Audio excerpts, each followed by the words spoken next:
Hello students, now we are going to discuss about the microbes in sewage treatment and energy generation. கழிவுநீர் சுத்திகரிப்பு மற்றும் ஆற்றல் உற்பத்தியில் நுண்ணுயிரிகள். அப்போ சீவேஜ் அப்படிங்கிறது கழிவுநீர் தான். எப்படி உருவாக்கப்படுகிறது?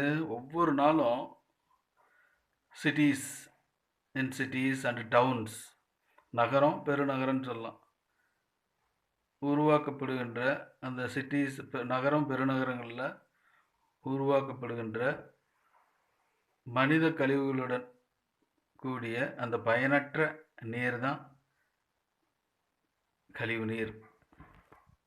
அதில் என்னென்னலாம் இருக்கும்? It contains large amount of organic matter and microbes. நிறைய அந்த கரிம பொருட்கள் இருக்கும், நுண்ணுயிரிகள் இருக்கும், அப்புறம் மனிதனுக்கு நோய் உண்டாக்கக்கூடிய நுண்ணுயிரிகள் இருக்கும், அதுக்கப்புறம் உயிரிய சிதைவுக்கு உள்ளாகக்கூடிய அந்த மாசுபடுத்திகள் அதெல்லாம் இருக்கும். அதெல்லாம் கொண்டது தான் அந்த கழிவு நீர். அப்போ டொமஸ்டிக் வேஸ்ட், வீட்டு கழிவுகள் பார்த்திங்கன்னா, வீட்டு கழிவுகளில் பொதுவாக 99% நீர் இருக்குது.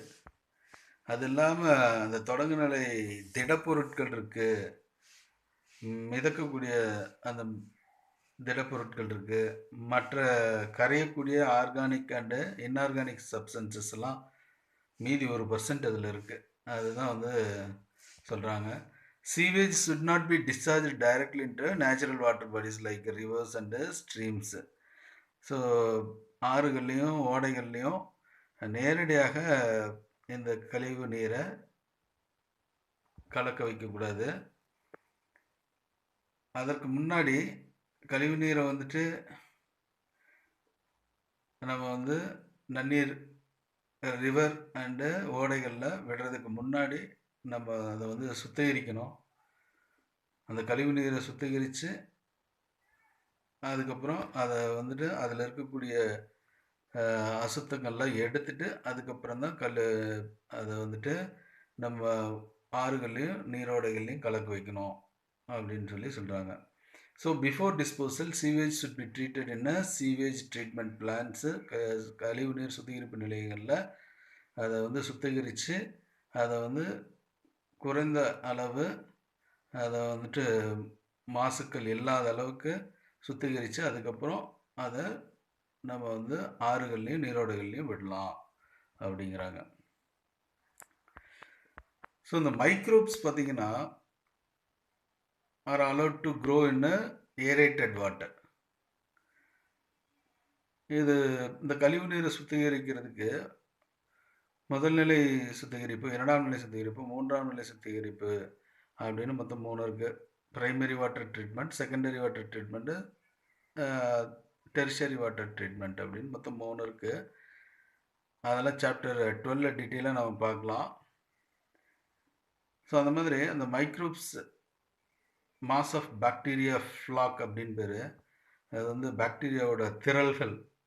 அதான் வந்து அதை வந்துட்டு நம்ம ஏரேட்டட் வாட்டர், அதாவது காற்றுள்ள அந்த நீரில் வந்துட்டு வளர்க்கணும். அது வந்து செகண்டரி ட்ரீட்மெண்ட்டு. ஸோ அந்த காற்றுள்ள அந்த நீரில் வந்துட்டு அந்த மைக்ரோப்ஸ் வளர்க்கும்போது அது நிறைய அந்த ஆர்கானிக் மேட்டர், வாட்டரில் கழிவு நீரில் இருக்கக்கூடிய அந்த கரிம பொருட்களை நிறைய எடுத்துக்கிட்டு அதனோட அந்த கழிவு நீரில் இருக்கக்கூடிய பிஓடி, பயாலஜிக்கல் ஆக்சிஜன் டிமாண்ட், உயிரிய ஆக்சிஜன் தேவையை குறைச்சி அந்த நீரை வந்து சுத்தப்படுத்தும். இது அந்த பாக்டீரியா ஃப்ளாக் மைக்ரோப்ஸ். ஸோ இதெல்லாம் வந்துட்டு டீட்டெயிலாக சாப்டர் 12 பார்க்கலாம். நெக்ஸ்ட்டு மைக்ரோபியல் ஃபியூல் செல்ஸ், நுண்ணுயிரிகள் எரிகலன், அப்படிதான், அதுதான் வந்துட்டு மைக்ரோபியல் எரிகலன், மைக்ரோபியல் ஃபியூல் செல்ஸ். இது எப்படி இருக்கும் அப்படின்னு கேட்டால், microbial fuel cell is a bio electrical electrochemical system. அது வந்துட்டு ஒரு உயிரிய மின் வேதியியல் முறை அப்படின்னு சொல்லலாம். மைக்ரோபியல் ஃபியூல் செல்லை அந்த முறை மூலம் இந்த பாக்டீரியா வந்துட்டு பார்த்தீங்கன்னா that derives an electrical current, மின்சாரத்தை உற்பத்தி செய்யும் பை யூஸிங் த பாக்டீரியா. பாக்டீரியாவை யூஸ் பண்ணி நம்ம வந்து மின்சாரம் உற்பத்தி செய்கிறோம். And mimicking the bacterial interaction found in nature. இயற்கையிலேயே பாக்டீரியாவில் நடைபெறக்கூடிய அந்த இடை வினைகளை நம்ம வந்து ஒப்பு போலியாக்கி, அதை ஒரு மிமிக்னா போலி தானே, அதே மாதிரியான ஒரு போலியான ஒரு இதை வந்து உருவாக்கி அதன் மூலம் நம்ம மின்சாரம் எடுக்கிறோம். ஸோ அதுதான் வந்துட்டு மைக்ரோபியல் ஃபியூல் செல்லோட வேலையே. அதுக்கு இந்த மைக்ரோபியல் ஃபியூல் செல்லை யூஸ் பண்ணிக்கிறோம். அப்போ அந்த மைக்ரோபியல் ஃபியூல் செல்ஸ் வந்து பாக்டீரியா வேலை செய்கிறதுக்கு அலோவ் பண்ணோம். என்ன வேலை பாக்டீரியா செய்யும், அந்த இடைவினைகள் என்ன, இன்ட்ராக்ஷன் என்ன அப்படின்னு கேட்டால், to oxidise and reduce the organic molecules. அந்த ஆர்கானிக் மாலிகல்ஸை, கரிம பொருட்களை வந்துட்டு ஆக்சிஜனேற்றம் அண்டு ஒடுக்க வினை, 2 வினைக்கு உள்ளாகும். அதை வந்துட்டு ஆக்சிடைஸ் அண்ட் ரெடியூஸ் பண்ணி to produce the electrical current.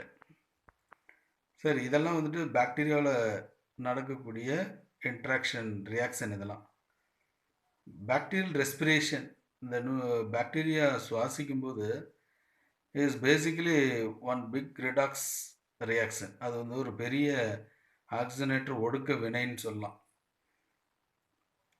அப்போ வந்து என்னாகும், அந்த ஆக்சிஜனேட்டர் ஒடுக்க வினை மூலம் ரெடாக்ஸ் ரியாக்ஷன் மூலம் ரிடக்ஷன் அண்டு ஆக்சிடேஷன், அந்த 2 ரியாக்ஷனும் நடக்கும்போது electrons R produced are being moved around. Electrons வந்து சுழற்சி ஆகும், எலக்ட்ரான்கள் சுழலும்.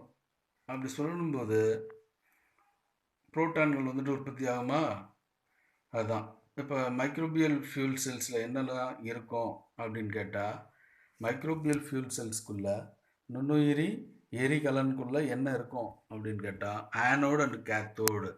ஆனோடு நேர்மின்வாய் எதிர்மின்வாய் அப்படின்னு இருக்கும். அதை அந்த ஆனோடு கேத்தோடு செப்பரேட் பண்ணுறதுக்கு ஒரு புரோட்டான் எக்ஸ்சேஞ்ச் மெம்பரேன் இருக்குது. இடையில ஒரு புரோட்டான் எக்ஸ்சேஞ்ச் மெம்பரேன், புரோட்டான்களை பரிமாறிக்கொள்ளும் ஒரு சவ்வு, அதுதான் வந்து புரோட்டான் எக்ஸ்சேஞ்ச் மெம்பரேன். அது வந்து ஆனோடையும் கேத்தோடையும் 2ஆக பிரிக்கும். இப்போ நுண்ணுயிரிகள் வந்துட்டு இந்த மைக்ரோப்ஸ் அட் த ஆனோடில் நுண்ணுயிரிகள் வந்துட்டு அந்த ஆக்சிஜனேற்ற வினைக்கு உள்ளாகும்போது அந்த ஆர்கானிக் ஃபியூல் ஜெனரேட்டு புரோட்டான்ஸ். ஸோ அந்த கரிம எரிபொருளிலிருந்து அதில் இருக்கக்கூடிய புரோட்டான்கள் வந்து உற்பத்தி ஆகும். அந்த புரோட்டான்கள் வந்து அந்த மெம்பரெயின் வழியாக கேத்தோடை அடைகிறது.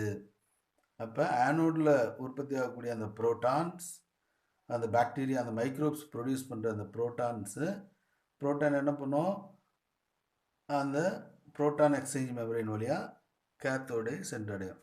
இப்போ கேத்தோடுக்கு போயிடும். அப்போ எலக்ட்ரான்ஸ் ப்ரொடியூஸ் ஆகுமா? Electrons pass through the anode to the external circuit to the generate current. புறச்சுற்று வழியாக அது கனெக்ஷன் கொடுத்துருப்பாங்க, ஆனோடுக்கு கேத்தோடுக்கும் வெளிப்பகுதியில் கனெக்ஷன் கொடுத்துருப்பாங்க. ஸோ அந்த இடத்துல வந்துட்டு கரண்ட் வந்து ப்ரொடியூஸ் பண்ணுறதுக்காக வச்சுக்குவாங்க. இப்போ ஆனோடு வழியாக எலக்ட்ரான்ஸ் பாஸ் ஆகி கேத்தோடுக்கு போகும்போது அங்கே வந்துட்டு டு ஜெனரேட் தி கரண்ட். அது வெரி ஈஸி மெத்தடு தான் அது. ஸோ இதான் வந்து electron microbial fuel cells, anode cathode. இப்போ நடுவில் இருக்கிறது புரோட்டான் எக்ஸ்சேஞ்ச் மெம்பரேனு. ஸோ இந்த பாக்டீரியா ரெடாக்ஸ் ரியாக்ஷன் நடக்கும்போது ஆக்சிடைஸ் ஆகும் டு ப்ரொடியூஸ் தி புரோட்டான்ஸ் வந்து புரோட்டான் எக்ஸ்சேஞ்ச் மெம்பரேன் வழியாக கேத்தோடுக்கு வந்துடும். அதுக்கப்புறம் எலக்ட்ரான்ஸ் வந்துட்டு அந்த அவுட்டர் சர்க்யூட் வழியாக வரும்போது to generate the current. So கரண்ட்டும் நம்ம எடுத்துக்கலாம் அதிலிருந்து. அப்போ பாக்டீரியாவோட ஆக்சிடேஷன் அண்ட் ரெடக்ஷன் ரியாக்ஷனை வச்சு நம்ம அதை வந்து ஒரு மிமிக் மாதிரி பண்ணி அதிலிருந்து டு ப்ரொடியூஸ் தி கரண்ட். இதுதான் வந்துட்டு இதனோட concept. Next microbes in the production of biogas. Biogas உற்பத்தியில் நுண்ணுயிரிகளோட பங்கு என்ன? உயிர் வாயு. So biogas is a mixture of different gases. எப்படி உருவாகுது? produced by the breakdown of organic matter in the absence of oxygen. So oxygen இல்லாத சூழ்நிலையில் இந்த கரிம பொருட்கள் வந்து உடைக்கப்பட்டு அதிலிருந்து உருவாகக்கூடியதான் இந்த பயோகேஸ். இந்த biogas can be produced from raw materials. Agriculture வேஸ்ட்லேருந்து எடுக்கலாம், மெனூர்லேருந்து எடுக்கலாம், முனிசிபல் வேஸ்ட்லேருந்து எடுக்கலாம், பிளான்ட் மெட்டீரியல்லேருந்து கூட எடுக்கலாம், சீவேஜ், ஃபுட் வேஸ்ட், இதெல்லாம் மூலப்பொருட்களாக பயன்படுத்தி நம்ம இந்த உயிர் வாயுவை உற்பத்தி செய்யலாம். சரி, biogas is produced under anaerobic condition. காற்றற்ற சூழ்நிலையில் இந்த பயோகேஸ் வந்து உற்பத்தி செய்யப்படுகிறது. when the organic materials என்னாகும்? அந்த organic materials R converted through the microbiological reaction. உயிர் வேதியியல், நுண்ணுயிர் வேதியியல், அதாவது நுண்ணுயிரி உயிரியல் முறையில் இது வந்துட்டு கன்வெர்ட் பண்ணி மாற்றப்பட்டு அது வந்து வாயுவாக உற்பத்தி செய்யப்படுகிறது. அண்டு ஆர்கானிக் ஃபெர்டிலைசர், கரிம உரமாகவும் உற்பத்தி செய்யப்படுகிறது. அப்போ அந்த பயோகேஸ் வந்து ப்ரைமர்லி கன்சிஸ்ட் ஆஃப், பயோகேஸில் என்னென்னலாம் இருக்கும்? மீத்தேன் இருக்குது, 63% மீத்தேன் இருக்குது. அதோடு சேர்ந்து carbon di oxide and hydrogen இது இருக்குது. ஸோ பயோகேஸ் ப்ரைமர்லி அதிகமாக முதன்மையானதாக என்ன இருக்குது அதுக்குள்ளே அப்படின்னு கேட்டால் மீத்தேன் இருக்குது. மீத்தேன் தான் அதிக பர்சன்டேஜில் இருக்குது, 63%. அதனோட சேர்ந்து கார்பன் டை ஆக்சைடு அண்ட் ஹைட்ரஜனும் இருக்குது அப்படிங்கிறாங்க. அப்போ மீத்தேன் ப்ரொடியூசிங் பாக்டீரியா கால்டு மெத்தனோஜன். அப்போ மீத்தேனை உற்பத்தி செய்யக்கூடிய அந்த பாக்டீரியாவுக்கு பேர் மெத்தனோஜன் அப்படின்னு பேர். ஒன்ஸ் அது வந்து பாக்டீரியா இஸ் மெத்தனோ பாக்டீரியம். பொதுவாக இருக்கக்கூடிய அந்த பாக்டீரியத்துக்கு பேர் மெத்தனோ பாக்டீரியம் அப்படின்னு பேர். ஸோ இந்த மெத்தனோ பாக்டீரியம் பார்த்தீங்கன்னா அதுதான் to produce the biogas. So இந்த பயோகேஸ் பிளான்ட் இங்கே டயக்ராம் கொடுத்துருக்காங்க, வந்துட்டு டயக்ராம் ட்ரா பண்ணி ப்ராக்டிஸ் பண்ணி பார்த்துக்க. ஸோ நெக்ஸ்ட்டு இந்த பயோகேஸ் பிளான்ட்டில் பார்த்தீங்கன்னா anaerobic digestion is carried out in a airtight cylindrical tank known as a digester னு பேர். ஸோ இந்த காற்றற்ற செரிமானம் நடக்கக்கூடிய அந்த சிலிண்டர் வடிவத்தில் இருக்கக்கூடிய ஒரு டேங்க் ஒன்று இருக்குது, அதுக்கு பேர் டைஜஸ்டர்னு பேர், நீங்கள் பார்த்துருப்பீங்க. ஸோ அதை வைக்கிறதுக்கு ஒரு காங்க்ரீட் பிரிக்ஸு, செங்கல்னாலோ சிமெண்ட்னாலோ எஃகு கம்பியாலோ உருவாக்கப்பட்டது தான் அந்த காங்க்ரீட்டை வச்சு கட்டிடுவாங்க. அதுக்கப்புறம் பயோவேஸ்ட், உயிரிய கழிவுகளை வந்து கலெக்ட் பண்ணி ஸ்லரி ஆஃப் டங்கு, அதாவது அந்த சாணக்கழிவு அதெல்லாம் வந்து ஃபெட் இன்ட்டு த டைஜஸ்டுக்குள்ளே போடுவாங்க. It has a side opening, ரெண்டு சைட்லேயும் ஓப்பனிங்ஸ் இருக்கும். ஒரு ஓப்பனிங்கில் organic material for digestion are incorporated for microbial activity. ஒரு ஓப்பனிங்கில் வந்துட்டு அந்த மைக்ரோபியல் செயல்பாடுகளுக்காக அந்த ஆர்கானிக் மெட்டீரியல்ஸ் எல்லாத்தையும் உள்ளே போடுவாங்க, வேஸ்ட் எல்லாத்தையும். இப்போ அந்த anaerobic digestion is accomplished 3 stages. இந்த காற்றற்ற செரிமானம் வந்து 3 நிலைகளில் நடக்குது. ஒன்று வந்து கரைத்தல், சாலிபிளைசேஷன், அசிடோஜெனிசிஸ் அண்டு மெத்தனோஜெனிசிஸ். மொத்தம் 3 நிலைகளில் அது நடக்கும். ஸோ இந்த 3ஐயும் கேட்பாங்க. Anaerobic digestion is accomplished 3 stages: solubilization, acidogenesis and methanogenesis. இப்போ அவுட்லெட், வெளிப்புற துளை வழியாக வெளியேறக்கூடிய அந்த துளைகள் வழியாக ஒரு பைப் மாதிரி கனெக்ஷன் பண்ணியிருப்பாங்க. அது வழியாக பயோகேஸ் வந்து கனெக்ட் பண்ணியிருப்பாங்க. நேராக வந்து ஸ்டவ்வு கனெக்ஷன் கொடுத்துக்கலாம். அதுக்கப்புறம் இருக்கக்கூடிய அந்த ஸ்லர்ரி, அந்த கழிவு, அது வந்துட்டு பார்த்திங்கன்னா அந்த சாணக்கழிவு, அது வந்து drained through the another outlet. அதை வந்துட்டு நம்ம உரமாக பயன்படுத்திக்கலாம். Is used as a fertiliser. Biogas is used for அந்த பயோகேஸ் நம்ம எதுக்கு யூஸ் பண்ணிக்கலாம்? Use for cooking and lighting, எரி வைக்கிறதுக்காக, லைட் எரி வைக்கிறதுக்காக பயன்படுத்திக்கலாம், சமையலுக்காக பயன்படுத்திக்கலாம். இந்த மாதிரி ஒரு தொழில்நுட்பத்தை இந்த biogas production was developed in India mainly due to the efforts of Indian agriculture research institute and Khadi and village industry commission. இவங்களோட முயற்சியினால தான் இந்த உயிரிய எரிவாயு உற்பத்தி அந்த தொழில்நுட்பம் வந்துட்டு இந்தியாவில் ஆரம்பிக்கப்பட்டது. நெக்ஸ்ட் வந்து bioremediation. So the use of naturally occurring or genetically engineered microorganism to reduce or degrade pollutants, இதுதான் வந்துட்டு பயோ ரெமிடியேஷன் அப்படின்னு சொல்கிறோம். அப்போ இயற்கையிலேயே இருக்கக்கூடிய அந்த பாக்டீரியா மைக்ரோ ஆர்கானிசத்தை யூஸ் பண்ணியோ இல்லை வந்து மறுசேர்க்கை செய்யப்பட்ட அந்த நுண்ணுயிரிகளை இல்லை ஜெனட்டிக் இன்ஜினியரிங்காக உருவாக்கப்பட்ட அந்த மைக்ரோ ஆர்கானிசத்தை யூஸ் பண்ணி நம்ம வந்துட்டு அந்த மாசுபடுத்திகளை குறைக்கிறோம், இல்லைன்னா அதனோட செயல்பாட்டை நம்ம வந்து குறைக்கிறோம். அப்படி குறைக்கிறதுக்கு பேர் தான் பயோ ரெமிடியேஷன் அப்படின்னு பேர், உயிரிய தீர்வு அப்படின்னு சொல்கிறோம். அப்போ பயோ ரெமிடியேஷன் இஸ் வந்து லெஸ் எக்ஸ்பென்சிவ், குறைந்த செலவுலேயே உருவாக்கிடலாம். ரொம்ப நாளைக்கு அது வந்துட்டு நிலைப்புத்தன்மை, நீடித்த தன்மை கொண்டது, more sustainable than other remediation available. இப்போ இருக்கக்கூடிய உயிரிய தீர்வை விட இந்த உயிரிய தீர்வு வந்துட்டு குறைந்த செலவுலையும் நீடித்த தன்மையும் இருக்கக்கூடியதாக இருக்கிறது. It is grouped into in situ bioremediation. இது வந்துட்டு என்னது? Treatment of contaminated soil or water in the site. எந்த இடத்துல மண்ணோ இல்லை வந்துட்டு நீரோ மாசுவாகி இருக்கோ அதே இடத்துலையே நம்ம வந்து அந்த மாசுவை குறைக்கிறதுக்கு பேர் தான் இன்சிச்சு பயோ ரெமிடியேஷன். அண்ட் வந்து ex situ bioremediation. So the treatment of a contaminated soil or water that is removed from the site. அப்போ மண்ணோ இல்லை நீரோ எந்த இடத்துல மாசு ஆயிடுச்சோ அந்த இடத்துல இருக்கக்கூடிய நீரையும் மண்ணையும் எடுத்து வேறு இடத்துல அதை வந்துட்டு எடுத்து கொண்டு போய் அந்த இடத்துல நம்ம வந்து அதை சுத்திகரிக்கிறதுக்கு பேர் தான் எக்ஸிச்சு கன்சர்வேஷன். அதே இடத்துலையே அதனோட மாசு அதனோட இதை வந்துட்டு நம்ம சுத்தப்படுத்துகிறோம், மண்ணையும் நீரையும் சுத்தப்படுத்துகிறோம், எங்கே மாசாக இருக்கோ அங்கேயே சுத்தப்படுத்துறதுக்கு பேர் தான் இன்சிச்சு. அந்த மண்ணையும் நீரையும் எடுத்துகிட்டு போய் வெளியே இடத்துல சுத்தப்படுத்தினோம்னா அது வந்துட்டு எக்ஸிச்சு பயோ ரெமிடியேஷன் அப்படின்னு பேர். அப்போ இன்சிச்சு பயோ ரெமிடியேஷன் என்னென்னு கேட்பாங்க, எக்ஸிச்சு பயோ ரெமிடியேஷன் என்னென்னு கேட்பாங்க, தரவு பண்ணி வச்சுக்க. சரி, இப்போ உயிரிய தீர்வில் நுண்ணுயிரிகளோட பங்கு என்ன?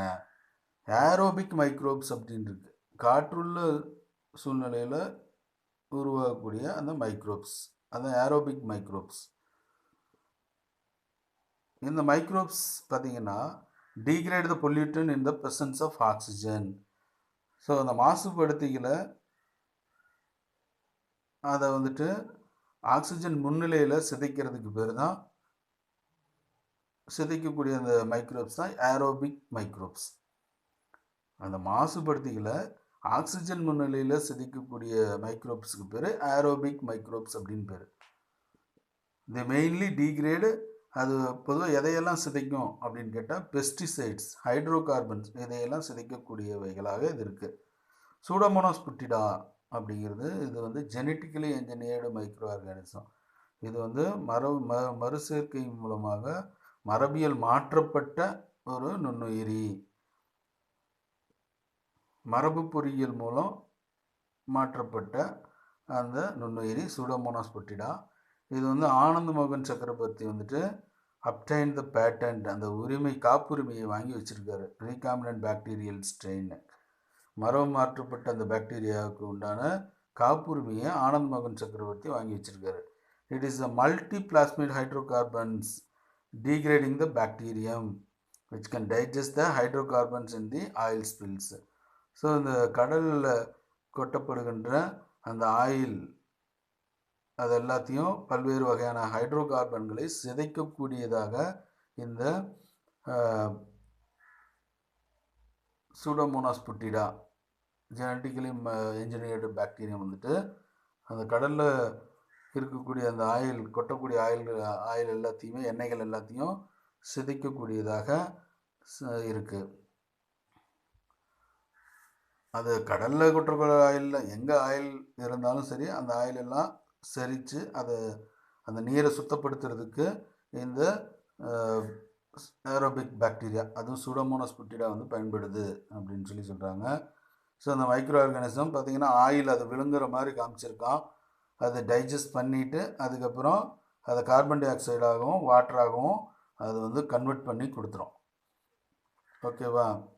அதுதான் இங்கே டயக்ராம் கொடுத்துருக்கோம். Microorganism eat oil or other organic contaminants. நம்ம அது வந்து டைஜஸ்ட் பண்ணிவிட்டு ஆயில் என்னவா மாற்றுது, கன்வெர்ட் இன்ட்டு கார்பன் டை ஆக்சைடாகவும் வாட்டராகவும் மாற்றப்பட்டு அதை வெளியேற்றிடும். Okay, it is very simplest method. அடுத்து வந்து Nitrosomonas europaea is also capable of degrade benzene and variety of halogenated organic compounds including trichloroethylene and vinyl chloride. So இதை எல்லாத்தையுமே வந்துட்டு சிதைக்கக்கூடியதாக இருக்குது.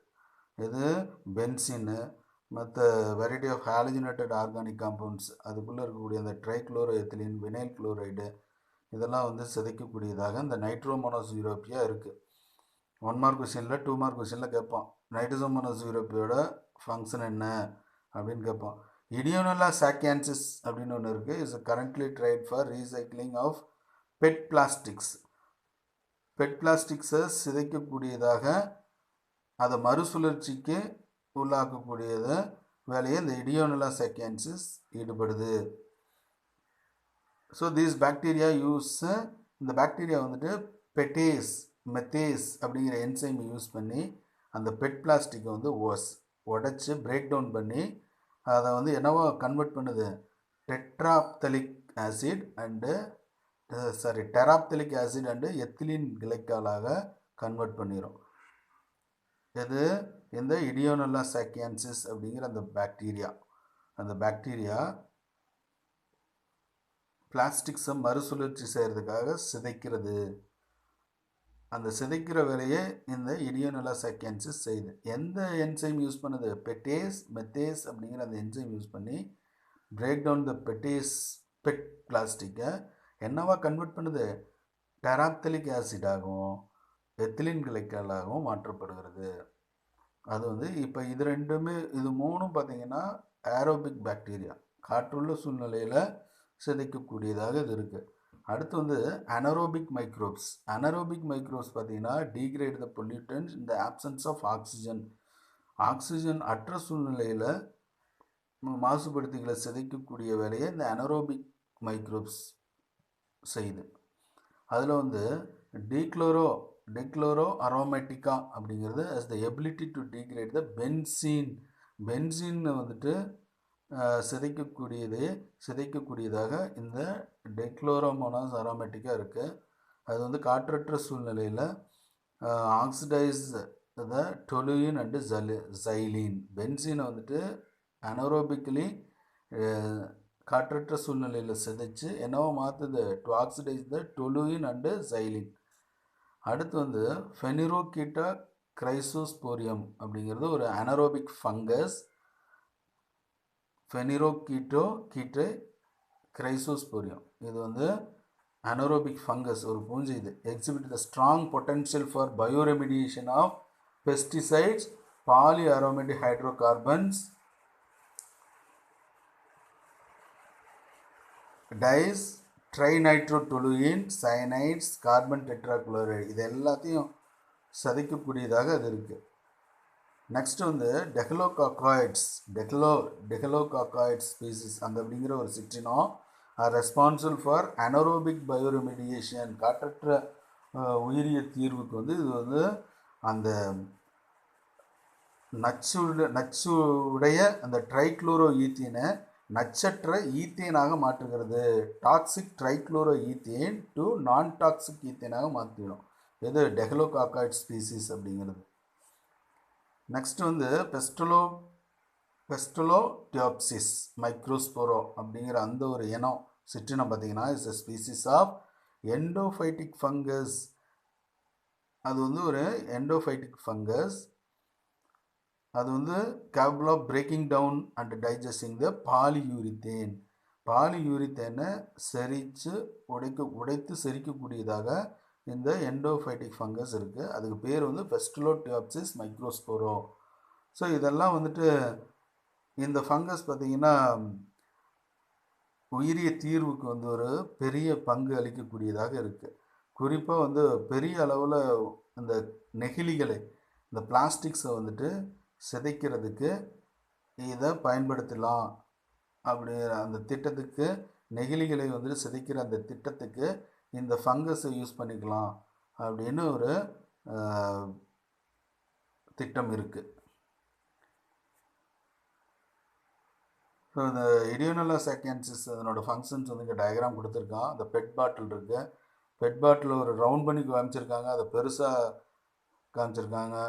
அது வந்து இடியோனல்லா சாக்கியன்சிஸ் அட்ஹர் டு தி பெட் ஃபில்மு அந்த பாட்டிலில் ஒட்டிட்டு பார்த்தீங்கன்னா அதை வந்துட்டு அந்த பெட் பாட்டிலை வந்துட்டு அதை பிரேக் டவுன் பண்ணி டெராப்தலிக் ஆசிடாகவும் எத்திலின் கிளைக்கலாகவும் கன்வெர்ட் பண்ணிடும். ஓகேவா? ஸோ அதுதான் வந்துட்டு அதுக்கப்புறம் அந்த இடியோனல்லா சாக்கியன்சிஸ் வந்து அந்த டெராப்தலிக் ஆசிடையும் எத்திலின் கிளைக்காலையும் சாப்பிட்றோம். அதுதான் வந்துட்டு இதனோட வேலை.